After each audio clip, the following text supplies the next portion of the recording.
કરતા જિલ્લા ભાજપના ઉપક્રમે આણંદ શહેરમાં ટાઉન હોલ પાસે વિજય ઉત્સવ મનાવવામાં આવ્યો હતો, જેમાં જિલ્લા ભાજપ પ્રમુખ સહિત ભાજપના કાર્યકરો દારૂખાનું ફોડી વિજય ઉત્સવ મનાવ્યો હતો અને આણંદ શહેરમાં ટાઉન હોલ ખાતે જિલ્લા ભાજપ પ્રમુખ રાજેશ પટેલ, શહેર ભાજપ પ્રમુખ હરેકૃષ્ણ પટેલ, પૂર્વ કાઉન્સિલર હિમેશ પટેલ, સચિન પટેલ, પાલુકાના પૂર્વ પ્રમુખ પ્રજ્ઞેશ પટેલ સહિત મોટી સંખ્યામાં ભાજપના પદાધિકારીઓ દ્વારા દારૂખાનું ફોડી તેમજ એકબીજાને મીઠાઈ ખવડાવીને દિલ્હીની જીતનો વિજય ઉત્સવ મનાવાયો હતો. સત્યમેવ જયતે.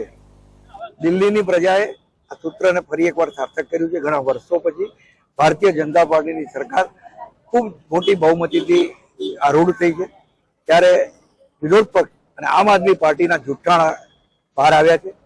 યમુના નદીના શુદ્ધિકરણની વાત હોય, કુંભ મેળાની વાત હોય, વારે વારે સનાતન હિન્દુ સંસ્કૃતિનું અપમાન કરવા ટેવાયેલા લોકોને એક ગડબે સલાક લફડાક લોકોએ પાઠવી છે અને આ સ્પષ્ટ સંદેશ છે. આ સનાતન સંસ્કૃતિના પુનરુત્થાનનો સમય છે, વિકાસની યાત્રાનો સંદેશ છે. ત્યારે આવનારા દિવસોમાં માન્ય નરેન્દ્રભાઈના નેતૃત્વમાં દિલ્હીમાં પણ ખૂબ સારા કામો થવાના છે. ત્યારે દિલ્હીવાસીઓને અભિનંદન પાઠવીએ છીએ. સમગ્ર દેશના કાર્યકરોમાં આજે ઉત્સાહનો માહોલ છે. આણંદમાં પણ આજે ખૂબ મોટી સંખ્યામાં કાર્યકરો ઉપસ્થિત થયા છે.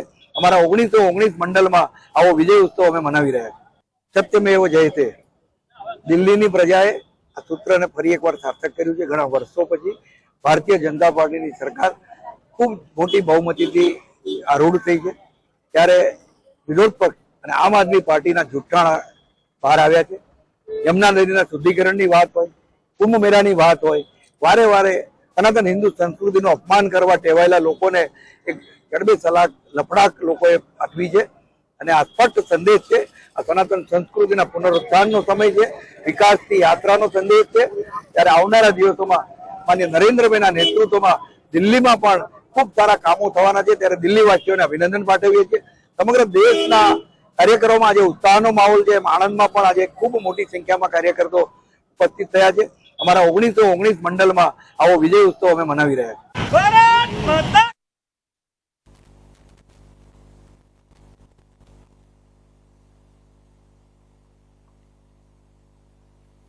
તો બીજી